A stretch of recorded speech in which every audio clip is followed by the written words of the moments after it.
இப்போ நான் செஞ்சுக்கிட்டு இருக்கிறது வந்து மதுரை கறி தோசைங்க.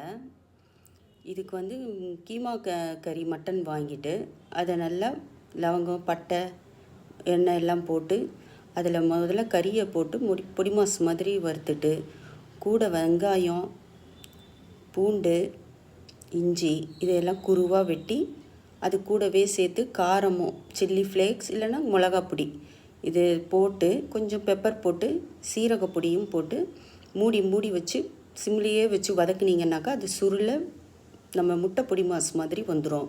இதுக்கப்புறம் தனியாக ஒரு 4 முட்டை எடுத்து உப்பு, சில்லி ஃப்ளேக்ஸ், கொஞ்சம் பெப்பர் இது 3ஐயும் போட்டு நல்லா அடிச்சுட்டு தோசைக்கு அரைச்ச மாவு இருக்கும் இல்லைங்களா, அந்த மாவு எடுத்து தோசை மாதிரியே ஊற்றிட்டு அதில் நம்ம அடித்து வச்சுருக்க முட்டையை எடுத்து பரவலாக ஊற்றி நல்லா ஈவனாக தேய்ச்சிட்டு, அதுக்கப்புறம் நம்ம பெரட்டி வச்சுருக்கோம் இல்லைங்களா, பொடி மாஸ் மாதிரி பண்ணி வச்சுருக்கோம் மட்டன் கீமா கறி, அதை எடுத்து மேலே நல்லா அழகாக தூவிட்டு சுற்றி கடலை எண்ணெய் விட்டு, நல்லெண்ணெயாக இருந்தால் இன்னும் நல்லாயிருக்கும், கடலை எண்ணெயும் செய்யலாம், ரொம்ப சுவையாக இருக்கும், மணமாகவும் இருக்கும். நல்லா விட்டுட்டு கொஞ்சம் பொறுமையாக பொறுத்து திருப்பணும். ஏன்னா வேகாத முன்னாடி திருப்பினா தோசை வந்து பிஞ்சிரும். அதனால் பொறுமையாக திருப்பி அதை மறுபடியும் இந்த பக்கமும் வேக வைக்கணும்.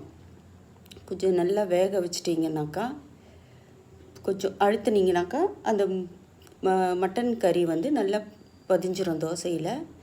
நல்லா வேக வச்சுட்டு கொஞ்சம் செவக்க எடுத்து தட்டில் வச்சு பரிமாறுங்க. இது கூட வந்து மட்டன் குழம்பு, சிக்கன் குழம்பு, இல்லை வந்து தக்காளி குருமா, இது எது செஞ்சு சாப்பிட்டாலுமே வந்து ரொம்ப சுவையாகவும் இருக்கும், ரொம்ப திருப்தியாகவும் இருக்கும். நம்ம மதுரை மணத்தினுடைய கறி தோசையுடைய சுவை இதில் அற்புதமாக இருக்கும். நீங்கள் ட்ரை பண்ணி பாருங்கள். அப்படியே சேனலை சப்ஸ்கிரைபும் பண்ணிவிடுங்க ஃப்ரெண்ட்ஸ். தேங்க்ஸ்.